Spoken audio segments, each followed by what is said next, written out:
Hello everyone. तो आज की वीडियो में हम पढ़ने वाले हैं एडी होप द्वारा लिखी गई जो पोयम है ऑस्ट्रेलिया, उसके एमसीक्यू क्वेश्चन। ठीक है, मतलब मल्टीपल चॉइस क्वेश्चंस यानी ऑब्जेक्टिव टाइप क्वेश्चंस। ठीक है, क्वेश्चन स्टार्ट पढ़ाने से पहले मैं आपको कुछ पॉइंट बता देती हूँ, कुछ बातें जो इंपॉर्टेंट है आपके लिए। कि इस वीडियो को देखने से पहले अपनी यूनिवर्सिटी का, यूपी स्टेट की सभी यूनिवर्सिटी का सिलेबस सेम नहीं है, इसलिए प्लीज़ अपनी यूनिवर्सिटी का सिलेबस को ऑफिशियल वेबसाइट से ज़रूर चेक कर लें। ठीक है, सेकंड ये कि अगर आपके मतलब यूनिवर्सिटी का पैटर्न जो है, एग्ज़ाम पैटर्न, वो एमसीक्यू टाइप है, तो सिर्फ आपको एमसीक्यू नहीं पढ़ने हैं, उसके साथ साथ आपको राइटर, पोइट, ऑथर के बारे में भी पढ़ना है, उसकी समरी, उसकी थीम क्या है, और लाइन बाय लाइन पोयम को भी पढ़ना है। क्योंकि पोयम की लाइन्स आ जाती हैं, फिर नीचे क्वेश्चन आ जाता है कि ये पोयम की लाइन्स किस पोयम से ली गई हैं, तो इसलिए पोयम को भी पढ़ना है लाइन बाय लाइन। उसके फैक्ट्स जो हैं, इंपॉर्टेंट पॉइंट्स की कितने स्टेंजा हैं, कितने लाइंस हैं एक स्टेंजा में, इस टाइप के फैक्ट्स भी पढ़ना है। उसके बाद एमसीक्यू क्वेश्चंस आपको करने हैं। ठीक है, तो इन तीनों चीज़ों को मैंने एक ही वीडियो में पढ़ा दिया है, उसका लिंक आपको डिस्क्रिप्शन में मिल जाएगा। समरी वाली वीडियो है वो, उसमें अच्छे से एक्सप्लेन किया है कि इस पोयम में क्या बताया है पोइट ने, है ना, सब कुछ A to Z पढ़ाया है। वहाँ पर राइटर के बारे में भी क्वेश्चन आ जाते हैं, डेट ऑफ बर्थ आ जाती है ना, तो वो भी वहाँ है अवेलेबल, तो उसका लिंक आपको डिस्क्रिप्शन में मिल जाएगा। तो वो वीडियो ज़रूर देख लें आप इस वीडियो को देखने से पहले। ठीक है, तो अब हम चलते हैं। और ये बाकी ये पेपर फर्स्ट है जिसका टाइटल है Indian and new literature in English, BA 6 semester का इंग्लिश लिटरेचर का, जिसका सिलेबस ये दे रखा है। किसी किसी यूनिवर्सिटी का चेंज भी है, तो आप देख लीजिएगा। बाकी ये सारी यूनिट्स हम पहले ही कर चुके हैं। ठीक है, पूरी प्लेलिस्ट बना दी है मैंने BA 6 सेमेस्टर इंग्लिश लिटरेचर की, उसका लिंक आपको डिस्क्रिप्शन में मिल जाएगा। वहाँ से आप सारी क्लासेस, सारी यूनिट्स कवर कर सकते हैं। वहाँ पर अच्छे से एक्सप्लेन किया है सारी यूनिट्स को। तो ये हमारी चल रही है यूनिट एडी होप ऑस्ट्रेलिया, इसमें हमें पढ़ना है। ठीक है, यूनिट 6 है ये हमारी, और यूनिट 6 है पोइट्री। ठीक है, एडी होप के द्वारा लिखी गई ऑस्ट्रेलिया। इसमें एडी होप ने क्या बताया है एक बार मैं फिर से आपको बता देती हूँ। ठीक है, तो ऑस्ट्रेलिया पोयम लिखी है एडी होप ने। ऑस्ट्रेलिया की जो सिचुएशन थी एडी होप के टाइम की, ठीक है, उसको एक्सप्लेन किया है। कि उन्होंने बताया है कि ऑस्ट्रेलिया में जो लोग रहते हैं वो वहाँ के ओरिजिनल नेटिव लोग नहीं हैं, वो बाहर से, दूसरे देशों से आए बसे लोग हैं, जिसकी वजह से उनके मन में ऑस्ट्रेलिया मतलब देश के लिए, अपने देश के लिए जो प्रेम होता है ना, वो नहीं है उन लोगों के मन में, क्योंकि वो बाहर से आए लोग हैं। ठीक है, तो उसमें वो, और उन्होंने ये भी बताया एडी होप ने कि वो कैसे अंदर से खोखला कर रहे हैं वो लोग ऑस्ट्रेलिया को। ठीक है, उनके लिए, उनके मन में प्रेम तो है ही नहीं अपने देश के लिए। ठीक है, तो वो अंदर से खोखला करे जा रहे हैं ऑस्ट्रेलिया को। ठीक है, तो यही सब बताया है एडी होप ने इस पोयम में। आप पोयम पढ़ लीजिएगा, जाके कहीं से भी पढ़ें, अच्छे से लाइन बाय लाइन समझ लीजिएगा, क्योंकि क्वेश्चंस 50 क्वेश्चन इसकी आज की वीडियो में हम कवर करेंगे। पर इसके अलावा भी अगर कोई क्वेश्चन आता है पोयम की लाइंस वगैरह से, तो वो आप कवर हो जाए आपका, इसलिए आप प्लीज़ समरी वाली वीडियो ज़रूर देख लीजिएगा। ठीक है, तो अब हम क्वेश्चन देख लेते हैं अपने। तो फर्स्ट क्वेश्चन है इसमें, full name of AD Hope is. जो एडी होप हैं उनका फुल नेम क्या है? कल वाली वीडियो जिसने देखी होगी वो उसको अच्छे से पता होगा कि क्या है। ऑप्शन है इसमें A Alice Dover Hope, B Alec Derwent Hope, C Anglio Derwent Hope, D Emily Derwer Hope. तो इसका आंसर आपको अच्छे से पता होना चाहिए। इसका आंसर है B एलेक डरवेंट होप नाम है इनका। एडी होप का फुल नेम क्या है? Alec Derwent Hope, answer B। Next है हमारा question number 2। AD Hope is well known for his. AD Hope किस चीज़ के लिए जाने जाते थे? ऑप्शन है इसमें अपने एसेस के लिए, B अपनी स्पीचेस के लिए, C नॉवेल्स के लिए, D सैटिरिकल स्लांट यानी टिप्पणी वाला झुकाव, मतलब टिप्पणियाँ करते थे वो किसी भी चीज़ पर, है ना, व्यंग्य करते थे। तो सैटिरिकल स्लैंट मतलब क्या होता है? टिप्पणी करना या व्यंग्य करना किसी चीज़ का। तो सेकंड का हमारा आंसर है D सैटिरिकल स्लांट। ठीक है, वो टिप्पणियाँ करते थे ज़्यादातर हर चीज़ पर। ठीक है, नेक्स्ट है हमारा question number 3। A D Hope is known as. A D Hope मतलब किस लिए जाने जाते थे, किसकी तरह जाने जाते थे? ऑप्शन है इसमें A an American poet, America के कवि थे वो, बिल्कुल नहीं। एन इंडियन पोइट, इंडिया के भी नहीं थे वो। C an Australian poet, D a Canadian poet. तो कनाडा से भी बिलोंग नहीं करते थे, वो करते थे ऑस्ट्रेलिया से बिलोंग। तो होगा आंसर इसका सी, एन ऑस्ट्रेलियन पोइट, मतलब ऑस्ट्रेलिया से बिलोंग करते थे, वो एक ऑस्ट्रेलिया के कवि थे। ठीक है, नेक्स्ट है हमारा question number 4। A D Hope was born in, A D Hope जो है उनका जन्म कहाँ हुआ था, वो किस जगह पैदा हुए थे। ऑप्शन है इसमें ए लंदन में, बी अफ्रीका में, सी कूमा में, डी अमेरिका में। तो इसका आंसर होगा हमारा 4th का कूमा में उनका जन्म हुआ था। ठीक है, आंसर सी कूमा। नेक्स्ट है हमारा question number 5। A D Hope worked as a lecturer at the university of Melbourne from, मतलब इन्होंने कई जगह वर्क किया था, है ना, एज अ लेक्चरर की तरह। तो यूनिवर्सिटी ऑफ मेलबर्न में कितने टाइम से कब तक इन्होंने काम किया था लेक्चरर की तरह। ऑप्शन है इसमें 1944 to 1950, B 1945 to 1950, C 1946 to 1950, D 1948 to 1950। तो 5th का हमारा आंसर होगा बी 1945 से लेके 1950 तक, मतलब 1945 से लेके 1950 तक इन्होंने यूनिवर्सिटी ऑफ मेलबर्न में एज अ लेक्चरर की तरह वर्क किया था। ठीक है, कब तक, 1945 से 1950 तक, 5 ईयर तक। नेक्स्ट है हमारा क्वेश्चन नंबर 6। ये ज़्यादा इंपॉर्टेंट क्वेश्चन नहीं है, बहुत मुश्किल है इस क्वेश्चन का आना, तो इसको छोड़ ज़्यादा ध्यान मत देना। नेक्स्ट है हमारा question number 6। A D Hope was appointed as a lecturer of Australian national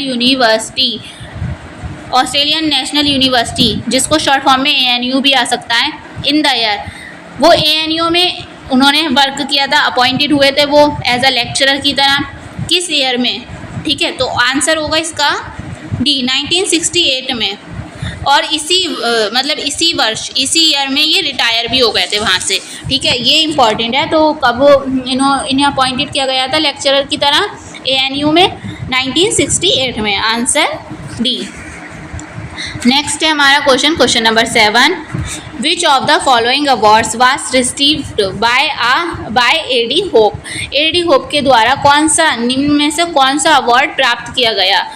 option है इसमें A Grace Leven prize, B Grace Scottish, C both A and B, D none of these. तो इसका आंसर होगा हमारा C both A and B. इन दोनों ही prices, मतलब इनको सम्मानित किया गया है इन दोनों ही प्राइज से। ठीक है, तो आंसर क्या हो जाएगा, बोथ ए एंड बी, मतलब ये दोनों ही। नेक्स्ट है हमारा question number 8। A D Hope was born in the year, A D Hope का जो जन्म है वो किस वर्ष हुआ था। ऑप्शन है इसमें ए 1905, बी 1907, सी 1908, डी 1910। तो इसका आंसर होगा हमारा 8th का आंसर है 1907 में इनका बर्थ हुआ था, जन्म हुआ था। ठीक है, डेट ऑफ बर्थ क्या थी इनकी, 1907, एडी होप की। नेक्स्ट है हमारा question number 9। Which of the following is the first collection मैंने कल भी बताया था कि याद रखना, ये इंपॉर्टेंट है। First collection of hopes poetry, जो फर्स्ट कलेक्शन हुआ था इनका पब्लिश्ड, फर्स्ट टाइम जो कलेक्शन पब्लिश्ड हुआ था एडी होप का, वो उसका नेम बताना है। ऑप्शन है इसमें A the wandering sea island, B the wandering island, C the wandering land, D all the above, मतलब ऊपर वाले सभी ही। तो इसका आंसर हो जाएगा हमारा बी द वंडरिंग आइलैंड। ठीक है, द वंडरिंग आइलैंड जो है इनका फर्स्ट कलेक्शन था पोइट्री का, जो पब्लिश हुआ था 1955 में। डेट याद रखिएगा कब पब्लिश हुआ था फर्स्ट कलेक्शन एडी होप का, 1955 में था। कौन सा, द वंडरिंग आइलैंड। नेक्स्ट है हमारा question number 10। A D Hope died in the year, इनकी मतलब डेथ कब हुई थी, इनकी मृत्यु कब हुई थी। तो आपको इसका आंसर इजी है आंसर इसका, और आपको पता भी होना चाहिए। आंसर है इसका ए 2000 में इनका मृत्यु हो गई, सन 2000 में इनकी डेथ हो गई थी। ठीक है, एक दिमागी बीमारी की वजह से। ठीक है, तो आंसर क्या हो जाएगा इसका ए। नेक्स्ट है हमारा question number 11। A D Hope died at the age of, वो कितने वर्ष के थे जब उनकी मृत्यु हुई थी। तो वो थे ना 93 ईयर्स के। 1907 में इनका बर्थ हुआ था, 2000 में इनकी मृत्यु हुई थी। तो यहाँ से यहाँ तक 93 ईयर्स आते हैं, ठीक है। तो आंसर क्या हो जाएगा इसका बी, 93 वर्ष के थे जब इनकी मृत्यु हुई थी। एज कितनी थी, 93 ईयर्स। नेक्स्ट है हमारा question number 12। A D Hope was buried at, A D Hope को इन्होंने पूछा है कि एडी होप को किस जगह दफनाया गया था। तो इसका आंसर भी आपको अच्छे से पता होगा, कल करवाया था वीडियो में। ऑप्शन है इसमें A Queanbeyan lawn cemetery, B Australia, C Africa, D none of this. तो इसका आंसर ए होगा, क्वीन बेयान लॉन सेमेटरी यानी मकबरा जो है वहाँ पर इनको दफनाया गया था। आंसर क्या हो जाएगा इसका ए। नेक्स्ट है हमारा question number 13। AD Hope's father was a, जो एडी होप के पिता हैं वो क्या थे। ऑप्शन है इसमें ए मिनिस्टर, बी लॉयर, सी सर्वेंट, डी प्रिंसिपल। तो एडी होप के जो फादर थे वो थे मिनिस्टर, ठीक है। पुरोहित भी थे वो, चर्च में मतलब चर्च के मिनिस्टर थे, पुरोहित थे और मिनिस्टर थे। तो आंसर क्या हो जाएगा इसका ए। नेक्स्ट है हमारा question number 14। AD Hope's mother was a, जो एडी होप की माँ हैं वो क्या थी। ऑप्शन है इसमें A teacher, B housewife, C doctor, D engineer. तो 14 का हमारा आंसर है ए, वो एक टीचर थी, ठीक है। और स्टार्टिंग की मतलब एजुकेशन जो है एडी होप ने शिक्षा जो है अपनी माँ से ही प्राप्त की थी, ठीक है। आंसर क्या हो जाएगा इसका ए, टीचर थी। नेक्स्ट है हमारा question number 15। A D Hope retired from Australian National University, यानी ANU शॉर्ट में कहेंगे इसको, Australian National University in the year. वो किस ईयर रिटायर्ड हुए थे, वो अपॉइंटेड किस ईयर हुए थे एज अ लेक्चरर की तरह ANU यूनिवर्सिटी में, 1968 में। और मैंने बताया था कि 1968 में ही ये रिटायर्ड हो गए थे उसी यूनिवर्सिटी से। तो आंसर क्या हो जाएगा इसका सी, 1968।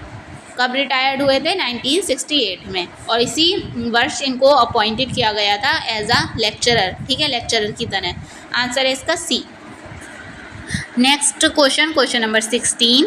AD Hope's first collections of poems, जो फर्स्ट कलेक्शन था वंडरिंग ऑफ आइलैंड्स, वो कब पब्लिश्ड हुआ था, किस ईयर में पब्लिश्ड हुआ था, ये बताना है। ऑप्शन है इसमें ए 1955, बी 1960, सी 1965, डी 1975।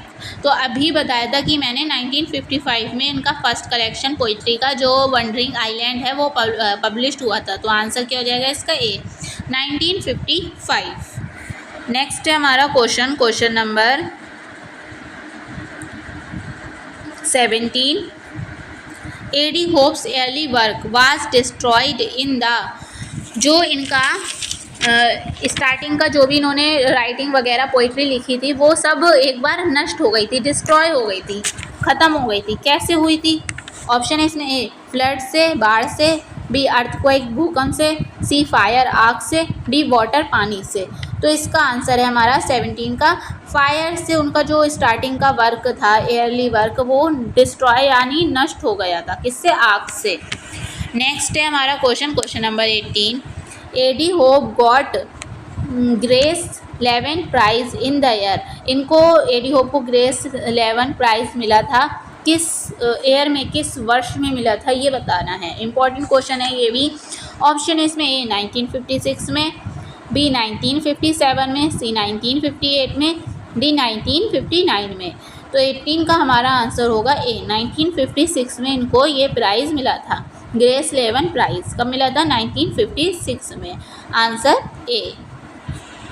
नेक्स्ट है हमारा question number 19। AD Hope's autobiography chance encounters was published in the year, इनकी ये आत्मकथा है चांस एनकाउंटर्स, ये कब पब्लिश्ड हुई थी, किस वर्ष में। ऑप्शन है इसमें ए 1992 में, बी 1993 में, सी 1995 में, डी 1999 में। तो इसका आंसर है हमारा ए, 1992 में ये पब्लिश्ड हुई थी ऑटोबायोग्राफी इनकी, ठीक है, कब, 1992 में। नेक्स्ट है हमारा question number 20। AD Hope's poem Australia consist of, जो एडी होप ऑस्ट्रेलिया जो पोएम है एडी होप की, उसमें कितने स्टैंजास हैं ये बताना है। तो मैंने अच्छे से कल बताया था कि 7 स्टैंजास हैं, ठीक है, और सब में 4 लाइन्स हैं, तो टोटल 28 लाइन्स हैं इस पोएम में। ठीक है, कितनी लाइन्स हैं? 28 और 4 लाइन है क्योंकि और 7 स्टैंजा हैं। ठीक है, स्टैंजा कितने हैं? 7 और प्रत्येक स्टैंजा में 4 लाइन्स हैं, इसलिए टोटल लाइन्स 28 हैं। ठीक है, नेक्स्ट है हमारा question number 21।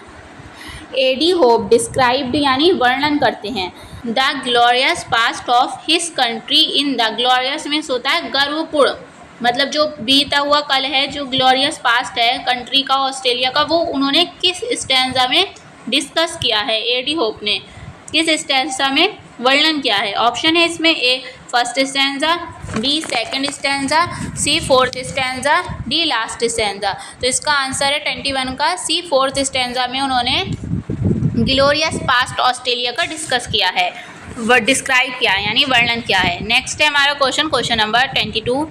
The poem Australia consist of 7 stanza. Australia जो पोएम है उसमें 7 स्टैंजा हैं। ईच स्टैंजा हैज़ और प्रत्येक स्टैंजा में कितनी लाइन्स हैं? ऑप्शन है इसमें ए 4 लाइन्स, बी 6 लाइन्स, सी 8 लाइन्स, डी 9 लाइन्स। तो इसका आंसर होगा ए 4th लाइन्स। प्रत्येक स्टैंजा में 4 लाइन्स हैं। ठीक है, 4 मतलब एक स्टैंजा जो है वो 4 लाइन्स का है। आंसर होगा इसका ए। नेक्स्ट है question number 23। The poem of AD Hope Australia presents Australia's. जो एडी होप की पोएम ऑस्ट्रेलिया है वो किस चीज़ को दर्शाती है अपनी पोएम में? ऑप्शन है इसमें ए ऑस्ट्रेलिया के नेचर को, बी ऑस्ट्रेलिया के क्लाइमेट को, सी ऑस्ट्रेलिया के ट्रुथ को यानी सच को, डी उसकी इमेज को, उसकी छवि को। तो इसका आंसर होगा ए नेचर ऑफ ऑस्ट्रेलिया, मतलब ऑस्ट्रेलिया के नेचर को दिखाया है ऑस्ट्रेलिया पोएम में, ऑस्ट्रेलियन नेचर को। ठीक है, तो आंसर क्या हो जाएगा इसका ए। नेक्स्ट है question number 24। AD Hope was a dash figure in the literary world. किस टाइप की फिगर हैं, किस टाइप की छवि है एडी होप की इन द वर्ल्ड, मतलब लिटरेरी वर्ल्ड में? ठीक है, साहित्य की दुनिया में किस टाइप की उनकी इमेज बनी हुई है? ऑप्शन है इसमें ए पॉपुलर, बी कंट्रोवर्शियल यानी विवाद करते हैं वो हर टॉपिक पर इस टाइप से, सी फेमस, डी रिनाउंड। तो इसका आंसर हो जाएगा बी कंट्रोवर्शियल। उनकी इमेज कैसी है? कंट्रोवर्शियल फिगर है वो लिटरेरी वर्ल्ड का, साहित्य की दुनिया का। ठीक है, तो आंसर क्या हो जाएगा इसका B. Next question number 25। AD Hope expresses his reluctant जो उनका व्यू है देखने का, ठीक है, reluctant views for the dash land in Australia. तो किस टाइप का है? तो इसका मतलब रिलेक्टेंट मतलब जो अजीब सा दृश्य है, एक्सप्रेस किया उन्होंने मतलब बुरा दिखाया है ऑस्ट्रेलिया को उस पोएम में। तो किस टाइप के उसको लैंड को दिखाया है? मतलब उन्होंने खुद की ज़मीन को, स्वदेशी लैंड जो है उनका खुद की जो ज़मीन है उस ऑस्ट्रेलिया, उसके बारे में ऑस्ट्रेलिया पोएम में दिखाया है। ऑप्शन है इसमें A native, B barren, C mistake, D none of these. तो इसका आंसर हो जाएगा ए नेटिव। नेटिव माने खुद की ज़मीन को, खुद के लैंड को दिखाया है, मतलब खुद के देश को। आंसर हो जाएगा इसका ए। नेक्स्ट है question number 26। Can and Perth. Can and Perth जो हैं ये आर द सिटीज़ ऑफ। जो कैन और पर्थ हैं इसको पोएम में इन दोनों सिटीज़ को मेंशन, इन दोनों शहरों को मेंशन किया गया है पोएम में। ठीक है, तो वो किस जगह मतलब किस देश के शहर हैं? ऑप्शन है इसमें A America, B Japan, C Africa, D Australia. तो इसका आंसर होगा डी ऑस्ट्रेलिया के ही 2 शहर हैं ये, कैन एंड पर्थ। ठीक है, और इसको मेंशन किया गया है किसमें? पोएम में। तो आंसर क्या हो जाएगा इसका डी ऑस्ट्रेलिया शहर, ऑस्ट्रेलिया देश के शहर हैं। नेक्स्ट है हमारा question number 27। The poetic idioms. Idiom मतलब मुहावरे। एडी होप यूज डिस्टिंक्टली यानी साफ तौर पर, आर उन्होंने मतलब साफ तौर पर किसके मुहावरे यूज़ किए हैं एडी होप ने? ऑप्शन है इसमें ए अमेरिकन मुहावरे idioms, American idioms, B English idiom, C his own खुद के मुहावरे, डी ऑस्ट्रेलियन मुहावरे। तो इसका आंसर होगा सी। उन्होंने अपनी जो पोइट्री है और जो भी वर्क है उनका उन्होंने खुद के मुहावरे यूज़ करे हैं उनमें। ठीक है, साफ तौर पर। नेक्स्ट है हमारा question number 28। There is dash element in AD Hope's poetic style. इनमें से कौन सा एलिमेंट पाया जाता है एडी होप के पोइटिक स्टाइल में? ऑप्शन है इसमें ए नेटिव यानी स्वदेशी, खुद के देश से रिलेटेड, बी मिस्टिक यानी रहस्यमय, C middle, D none of this. तो इसका आंसर हो जाएगा ए, नेटिव एलिमेंट पाया जाता है एडी होप की पोइट्री में। ठीक है, नेक्स्ट है हमारा question number 29। In the poem Australia poem में A D Hope questions about, A D Hope ने किसके बारे में क्वेश्चन किया है? ऑप्शन है इसमें A civilisation of Australia, Australia की सभ्यता के बारे में, B industries of Australia, Australia की इंडस्ट्रीज के बारे में, C properties of Australia, D none of these. तो इस पोएम जब आप पढ़ेंगे तो वहाँ पर लाइन में ही यूज़ हुआ है सिविलाइजेशन ऑफ ऑस्ट्रेलिया, ऑस्ट्रेलिया की सभ्यता के बारे में इस पूरी पोएम में बात की गई है। ठीक है, तो आंसर क्या हो जाएगा इसका A, civilisation of Australia. Next है हमारा question number 30। In the first 5 stanzas of the poem AD Hope talk about, जो फर्स्ट 5 स्टेंजा हैं एडी होप के मतलब पोएम के ऑस्ट्रेलिया के, उसमें किसके बारे में बात की गई है? ऑप्शन है इसमें A Japan, B America, C Australia, D India. तो आपको इसका आंसर अच्छे से पता होगा, इसका आंसर है C Australia. Next question number 31। In the poem Australia the word use sphinx जो है जो इजिप्शियन मिथ होता है उसमें मतलब स्टोरीज़ होती हैं, मिस्र की स्टोरीज़ जो भी वर्क है वहाँ का, उसमें स्फिंक्स को यूज़ किया गया है। और ये किस टाइप का होता है? इसकी पूरी बॉडी होती है शेर की और सर होता है इंसान का। बहुत पावरफुल जानवर माना गया है इसको, पर ये रियल में नहीं है, बस इमेजिनरी है। ठीक है, स्फिंक्स इस फिगर फ्रॉम, इसका ऑस्ट्रेलिया पोएम में यूज़ किया गया है। तो ये स्फिंक्स जो है वो किस मिथ से लिया गया है? ऑप्शन है इसमें A Australian myth, B Egyptian myth यानी मिस्र की कहानियाँ, C American myth, D Indian myth. तो इसका आंसर होगा बी इजिप्शियन मिथ से ये लिया गया है। ठीक है, आंसर होगा इसका बी इजिप्शियन मिथ। नेक्स्ट है हमारा question number 32। Australia to AD Hope is without, AD Hope ने कहा है कि ऑस्ट्रेलिया जो है ना उसके सॉन्ग्स हैं, ना उसका खुद का आर्किटेक्चर है, ना ही उसकी हिस्ट्री है खुद की, सब नष्ट हो चुका है। बाहर के लोग मतलब जो दूसरे देशों से जो लोग आके रहे हैं ऑस्ट्रेलिया में, उन्होंने सब कुछ नष्ट कर दिया है। तो ये इसमें बताना है कि क्या क्या नष्ट कर दिया है, क्या क्या उन्होंने कहा है एडी होप ने। Songs, B architecture, C history, D all of these. तो ऑस्ट्रेलिया एडी होप ने साफ साफ कहा है कि ना ही ऑस्ट्रेलिया की कोई मतलब सॉन्ग है, विदाउट मतलब ऑस्ट्रेलिया बिना सॉन्ग के है, ना ही उसका खुद का आर्किटेक्चर है, ना ही हिस्ट्री है। तो इसका आंसर क्या हो जाएगा? डी ऑल ऑफ दीज, ये सभी ही, आंसर डी। नेक्स्ट है हमारा question number 33। In the poem Australia the 5 main cities, जो ऑस्ट्रेलिया पोएम है उसमें 5 मेन सिटीज़ को मेंशन किया गया है। पॉपुलर सिटी हैं ऑस्ट्रेलिया की वो, ठीक है, वो कौन कौन सी हैं, मतलब किसके साथ कंपेयर किया गया है? 5 main cities are compare to, उसको किसके साथ कंपेयर किया गया है?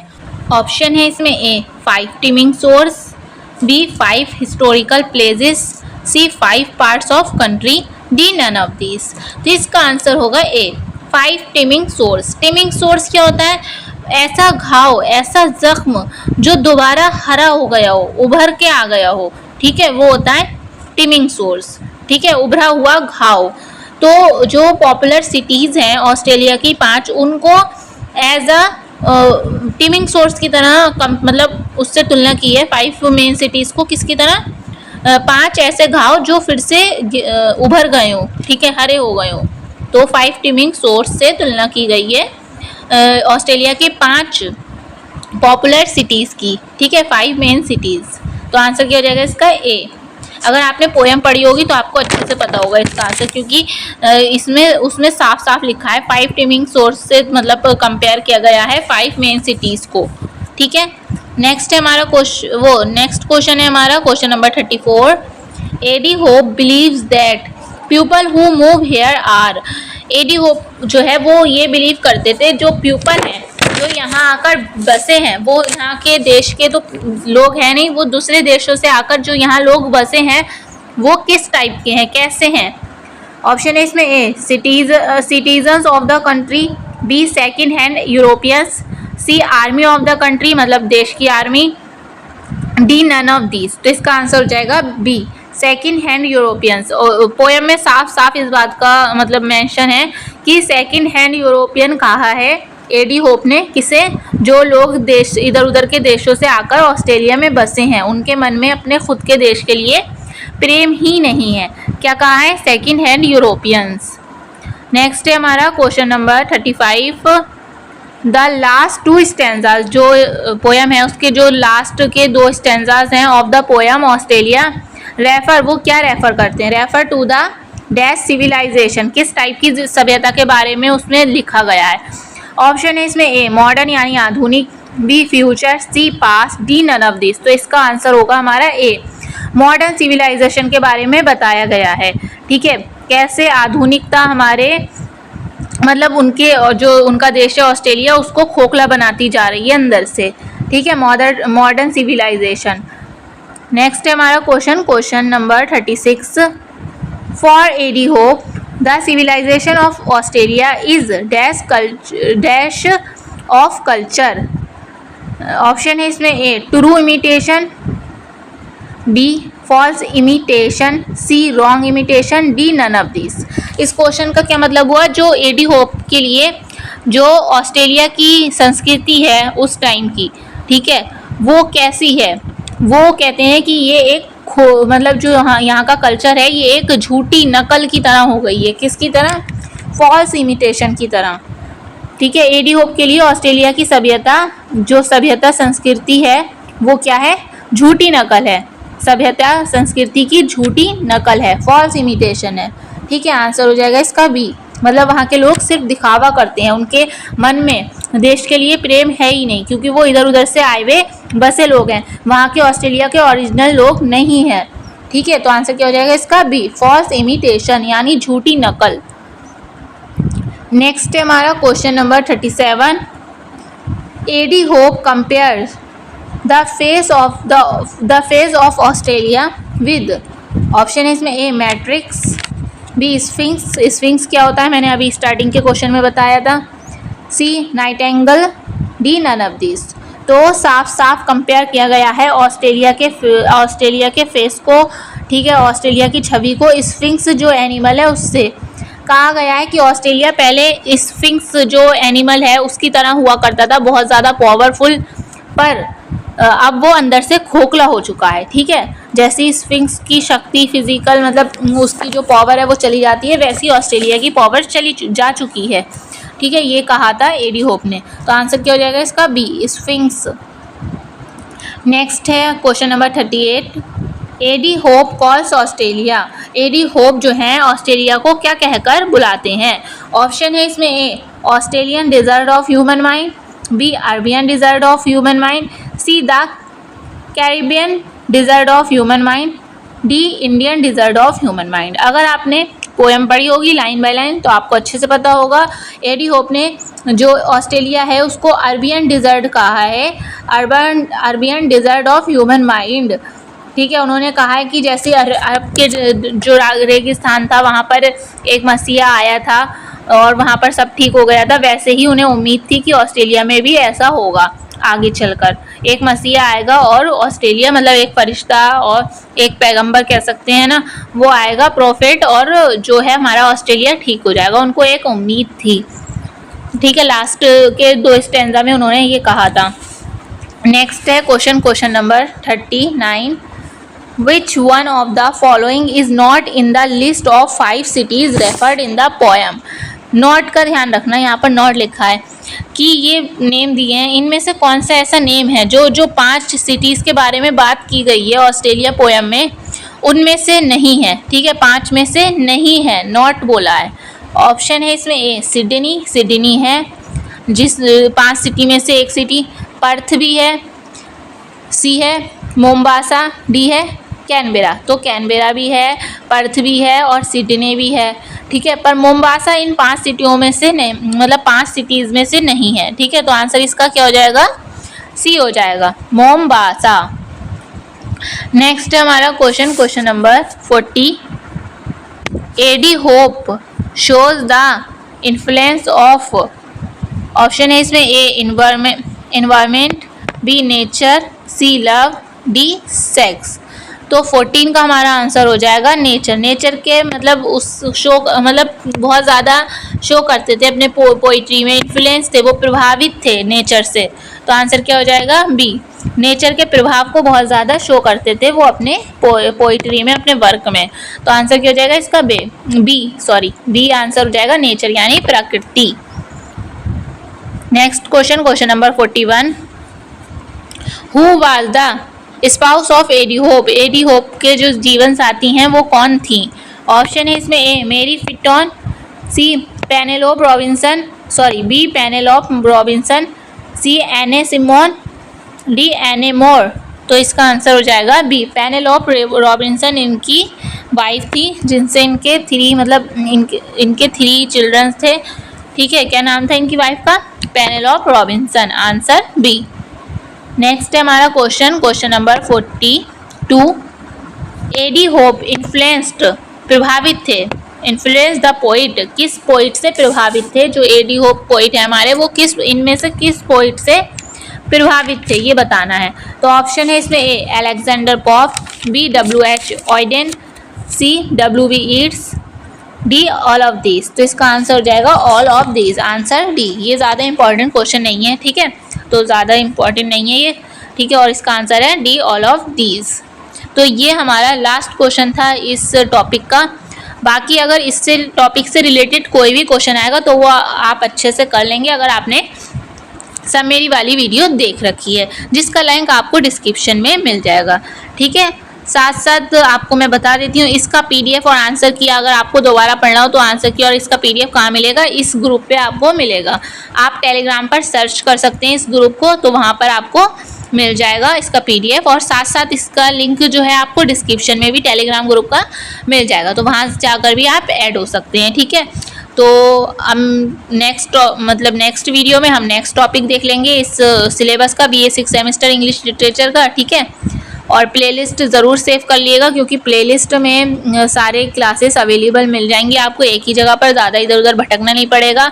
ठीक है, और अगर कोई भी प्रॉब्लम हुई हो वॉइस में या ब्लर आया हो वीडियो वगैरह, तो जो भी प्रॉब्लम हुई हो तो प्लीज़ कमेंट्स में ज़रूर बता देना, ताकि नेक्स्ट टाइम मैं उस बात का ध्यान रखूँ।